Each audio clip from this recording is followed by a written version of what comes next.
গৌৰৱ গগৈৰ ডেডলাইন কংগ্ৰেছৰ মানুহে মানিব, মই কিয় মানিম? মোৰতো গৌৰৱ গগৈৰ পৰা মই খাই বৈ থকা নাই। গতিকে মোৰ যেদিনাখনেই মনত ইচ্ছা হ'ব মই সিদিনাখনেই ক'ম। গৌৰৱ গগৈ না মই ভাত খাইছোঁ না মই পানী খাইছোঁ।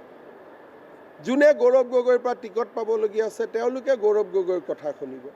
কালি কংগ্ৰেছৰ মানুহে কিয় ক'লে যে ৪৮খন আসন মুছলমানৰ বাবে সংৰক্ষণ হ'ব লাগে অসমত? সেই ল'ৰাজনক এক্সপেল কৰিলে নেকি? সেইটো প্ৰশ্নটো আপোনালোকে তেওঁক সুধিব ভয় খাব। মোকতো চব সোধে।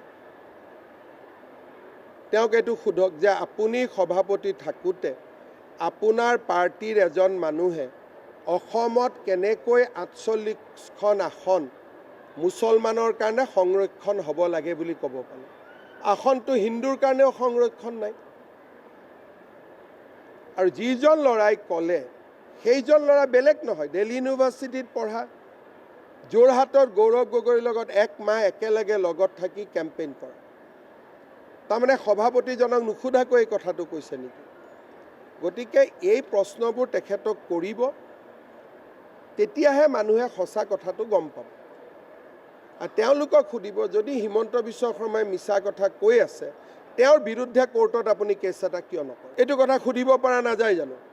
যায়তো, যে হিমন্ত বিশ্ব শৰ্মাই যে ইমান অপেনলি কৈ আছে আপুনি কেছ এটা নকৰে কিয়? তাৰমানে কি? ক'ৰবাত কিবা এটাতো আছে নহয়, হয় নহয়? আৰু মই যে কৈছিলোঁ তেওঁ ল'ৰা ছোৱালী দুটা ইংলেণ্ডৰ চিটিজেন, প্ৰমাণ হ'ল নে নাই? তেওঁ নিজে স্বীকাৰ কৰিলে নে নাই? আজি এই কথাটো ওলোৱা কিমান দিন হ'ল? ১ বছৰ।